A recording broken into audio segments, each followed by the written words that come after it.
Hey all, welcome back to my YouTube channel Forex with KFC. I hope you all are fine.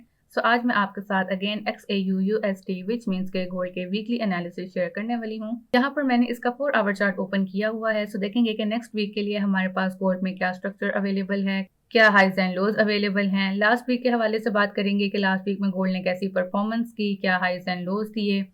Datas and news के हवाले से बात करेंगे कि next week में कौन कौन से डेटाज इंपॉर्टेंट हैं और उनका हमें क्या इम्पैक्ट इसके ऊपर देखने को मिल सकता है। So without any further delay let's started. यहाँ पर अगर मैं सबसे पहले गोल्ड की लास्ट वीक की एंट्रीज के हवाले से बात करूँ तो लास्ट वीक में मैंने आपके साथ जो एंट्री शेयर की थी वो 1947 से डाउनवर्ड की थी एंड 1942 से अपवर्ड की थी। सो हमारी जो डाउनवर्ड की एंट्री थी वो 1945 के प्राइस एरिया से लगी, जिसका टीपी हमारा 1926 के प्राइस एरिया का था। सो ये जो मैंने आपके साथ एनालिसिस शेयर किए थे ये वीकली एनालिसिस थे और ये मैंने आपके साथ एंट्री शेयर की थी। अगर आप इस प्राइस एरिया से इसके अंदर एंटर हुए हैं तो फिर आपको आपका टीपी ज़रूर मिला होगा। और ये जो आपकी एंट्री बनी ये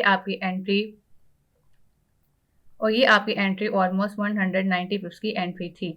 अपवर्ड की एंट्री के हवाले से बात करें तो जैसा कि आपको पता ही है कि गोल्ड ने अगेन जिस प्राइस एरिया को मैं बहुत ज़्यादा इंपॉर्टेंट कहती हूँ विच इज़ 1945 का प्राइस एरिया, इस प्राइस एरिया से हमें अपवर्ड की कोई मूवमेंट लास्ट वीक में नहीं थी, विच मीन्स कि इसके अंदर डाउनवर्ड का ट्रेंड हमें देखने को मिल रहा है और इस प्राइस एरिया को इसने अगेन रिजेक्ट करके हमें डाउनवर्ड की मूवमेंट दी है। इसके अलावा मैंने आपके साथ एक इंट्राडे एंट्री और शेयर की थी जो कि हमारी 40 पिप्स की एंट्री थी और उसके बाद हमने इसको डाउनवर्ड आते देखा हमारे एसेट प्राइस एरिया तक। अब अगर मैं बात करूं लास्ट एंट्री की कि लास्ट एंट्री मैंने आपके साथ क्या शेयर की है, तो यहाँ पर आपको एक एंट्री नजर आ रही होगी ऑलरेडी। ये एंट्री मैंने आपके साथ इंट्राडे बेसिस पर शेयर की थी। आपकी एंट्री इस प्राइस एरिया से थी 1917 के, आपका टीपी इस प्राइस एरिया का था और आपका एसएल इस प्राइस एरिया का था। इसकी मैंने अपडेट भी आपके साथ शेयर कर दी थी। ये 130 पिप्स की हमें इसके अंदर ऑलरेडी एंट्री मिल चुकी है। रेस्ट आपके ऊपर होता है कि आप कब तक मार्केट में स्टे करना चाहते हैं, कितने प्राइस एरिया पर अपने ट्रेड को क्लोज करना चाहते हैं। अगर आप लूप में काम कर रहे हैं तो फिर आप लूप के हवाले से अपनी लॉट साइजेस को कैसे मैनेज करके इसके अंदर वर्क कर रहे हैं। सो ये सब आपकी चॉइस होती है। सो हमारे पास जो अभी एंट्री चल रही है वो कुछ इस प्राइस एरिया से लेकर इस प्राइस एरिया तक की एंट्री चल रही है। अब बात कर लेते हैं कि इसके ट्रेंड एंड एनालिसिस के हवाले से। सो यहाँ पर जैसा कि आप देख रहे हैं कि मैंने ट्रेंड लाइन्स ड्रॉ की हुई हैं, विच मीन्स कि हमारे पास जो गोल्ड का ट्रेंड अवेलेबल है वो डाउनवर्ड का अवेलेबल है। प्लस मैंने इसके अंदर जो फाइंड आउट किया था कि इसके अंदर पैरेलल पैटर्न बनता हुआ दिखा जो कि बहुत ही स्ट्रॉन्ग होता है अगर किसी भी पेयर में हो, अपवर्ड की तरफ या डाउनवर्ड की तरफ। ये चीज़ मैं आपके साथ कई टाइम से शेयर कर चुकी हूँ। अगर मैं यहाँ आपको फर्दर डिटेल करूँ तो यहाँ पर हमें एक हार्ट बनती हुई भी दिखाई दी है, विच मीन्स के गोल्ड जितना ऊपर गया हमें उतना ही नीचे आता हुआ भी दिखाई दिया in the same way. Plus हमें इसके अंदर डबल बॉटम भी बनता हुआ सॉर्ट ऑफ दिखाई दिया एंड उसके बाद से हमें जो इसके अंदर ट्रेंड मिल रहा है वो डाउनवर्ड का मिल रहा है। सो अगर आप इन चार्ट रीडिंग्स को फॉलो करते हैं, पढ़ते हैं, तो फिर आपको कहीं ना कहीं आइडिया होना शुरू हो जाता है what will be the next move of any pair, which means के क्या अगला पॉइंट, सपोर्ट एरिया और रेजिस्टेंस एरिया एक पेयर जिसके अंदर आप काम कर रहे हैं उसका हो सकता है।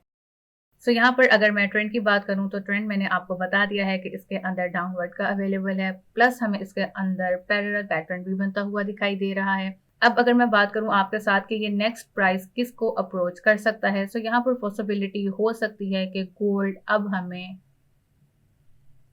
1900 के प्राइस एरिया को अप्रोच करता हुआ दिखाई दे। ये नेक्स्ट वीक में भी हो सकता है एंड अप टू सोन किसी भी वीक में हो सकता है। यहाँ पर अगर मैं बात करूं इसके रेजिस्टेंस एंड सपोर्ट एरिया की, सो जैसा कि आप देख रहे हैं कि हमारे पास जो अब इसका सपोर्ट एरिया अवेलेबल है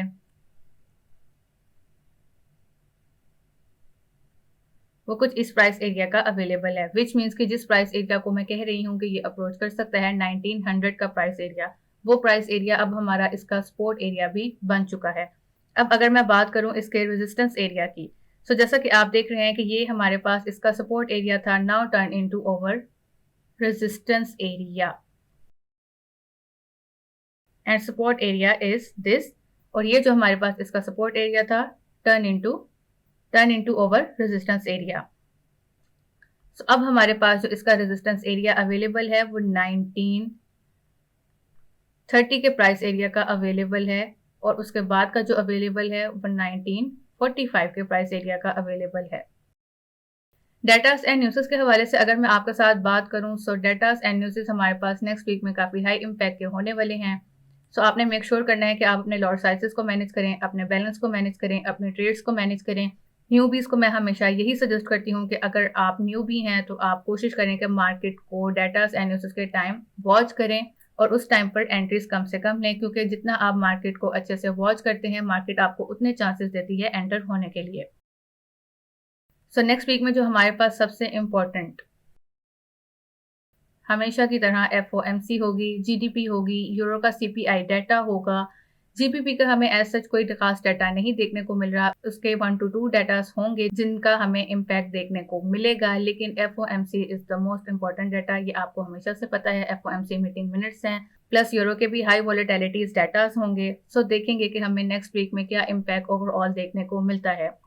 लास्ट वीक में हमें जो गोल्ड के अंदर डाउनवर्ड की मूवमेंट देखने को मिली, क्रूड ऑयल डाटा नेगेटिव आया था बहुत ज़्यादा हाई रेशो से, सो हमें इसके अंदर डाउनवर्ड का इम्पैक्ट देखने को मिला था। सो देखेंगे कि नेक्स्ट वीक में हम इसके अंदर क्या मूवमेंट देखने को मिलती है, क्योंकि नेक्स्ट वीक में भी डाटा हाई इम्पैक्ट के होने वाले हैं। अब मैं इसकी अगर आपके साथ RSI के हवाले से बात करूं, RSI की बात करें तो RSI हमारे पास अभी के लिए अंडर 50, और अगर एग्जैक्ट प्राइस की बात करूं तो वो हमारे पास 37 के अवेलेबल हैं। प्लस जैसा कि आप देख रहे हैं कि हमें इसके अंदर जो ऊपर मैंने एक ट्रेंड लाइन ड्रॉ की हुई है वो मेंटेन होती हुई नजर आ रही है, प्लस हमें इसके अंदर लोअर लोस भी अच्छे खासे बनते हुए दिखाई दे रहे हैं। लेकिन जैसा कि आपको पता है कि नेक्स्ट वीक में हाई वॉलेटिलिटीज डाटा होंगे, सो हमें अप्स एंड डाउन्स देखने को मिल सकते हैं, मार्केट में हैवी इम्पैक्ट भी देखने को मिल सकता है। ज़रूरी नहीं है कि हमें उसी टाइम पर मिले, हमें आफ्टर अ डे भी उसके अंदर इम्पैक्ट देखने को मिल सकता है। 100 SMA मूविंग एवरेज प्राइस की बात करूं, तो जैसा कि आप देख रहे हैं कि लास्ट वीक में जो हमारे पास अवेलेबल थी वो 1958 के प्राइस एरिया की थी। नेक्स्ट वीक के हवाले से बात करूं, 100 SMA मूविंग एवरेज प्राइस की कि हमारे पास क्या अवेलेबल हैं। सो नेक्स्ट वीक के जो प्राइस हमारे पास अवेलेबल हैं वो 1946 के हैं, विच मीन्स के प्रीवियस प्राइस से कम की हैं, और ये हमारे साथ इस वीक में हुआ है। लास्ट 2 to 3 वीक से हमें जो इसके अंदर प्राइस मिल रहे थे मूविंग एवरेज के, वो अबव विच मीन्स के हायर हाई मिल रहे थे प्रीवियस प्राइस एरिया से। तो अब हमें जो मिले हैं वो प्रीवियस प्राइस से डाउन साइड के मिले हैं, विच मीन्स के 1946 के मिले हैं। हो सकता है यहाँ पर पॉसिबिलिटी हो सकती है कि गोल्ड इस प्राइस एरिया तक को अप्रोच करे, या मूविंग एवरेज का हमें टेस्ट होता हुआ भी अगेन दिखाई दे सकता है, विच मीन्स कि ये अगेन 1945 के प्राइस एरिया को टच कर सकता है। अब ये करेक्शन की सूरत में हो सकता है या डाटा इम्पैक्ट हो सकता है, ये तो हम नेक्स्ट वीक में देखेंगे। प्लस मैंने आपको ये भी बता दिया है कि डाउनवर्ड की साइड पे ये जिस प्राइस एरिया को अप्रोच करेगा वो 1900 का प्राइस हमारे लिए होगा। सो 1900 का प्राइस डाउनवर्ड के लिए बहुत इंपॉर्टेंट है, एंड 1945 का अपवर्ड के लिए। सो आपने इसके अकॉर्डिंग अपने एसएल्स को मैनेज करना है, अपने टीपीस को मैनेज करना है। मैंने आपके साथ डेटास एंड न्यूज़ के हवाले से, ट्रेंड्स के हवाले से, इसके अंदर क्या पैटर्न है शेयर कर लिया है, एंड मैंने आपके साथ एंट्री के हवाले से भी शेयर कर लिया है। ये जो एंट्री है ये बहुत ही इंपॉर्टेंट एंट्री है, अगर ये इस एंट्री के प्राइस से हमें अपवर्ड जाता हुआ दिखाई देगा तो फिर मैंने आपको बता दिया है ऑलरेडी कि हमारा टीपी क्या है, हमारा एसएल क्या है, और अगर ये अपने एसएल प्राइस एरिया को आएगा तो ये नेक्स्ट किस प्राइस एरिया को अप्रोच करेगा, मैंने आपके साथ वो भी शेयर कर लिया है। जस्ट अगर इसके अंदर एंट्री होगी तो मैं आपके साथ ज़रूर शेयर कर लूँगी। सो अगर आपने मेरा टेलीग्राम चैनल ज्वाइन नहीं किया हुआ तो आप मेरा टेलीग्राम चैनल भी ज्वाइन कर लें। डिफरेंट पेयर के एनालिसिस एंड अपडेट के हवाले से भी आपको मैं वहाँ अपडेट करती रहती हूँ। सो आई होप कि मैं आपको गोल्ड के एनालिसिस अच्छे से समझा पाई होंगी और ये आपके लिए काफ़ी हेल्पफुल होंगे। रेस्ट अगर आपको कुछ पूछना हो तो आप कमेंट सेक्शन में पूछ सकते हैं, and also like, subscribe and share my channel. Next week के लिए आपको good luck. See you in my next video. Have a great day. Bye bye.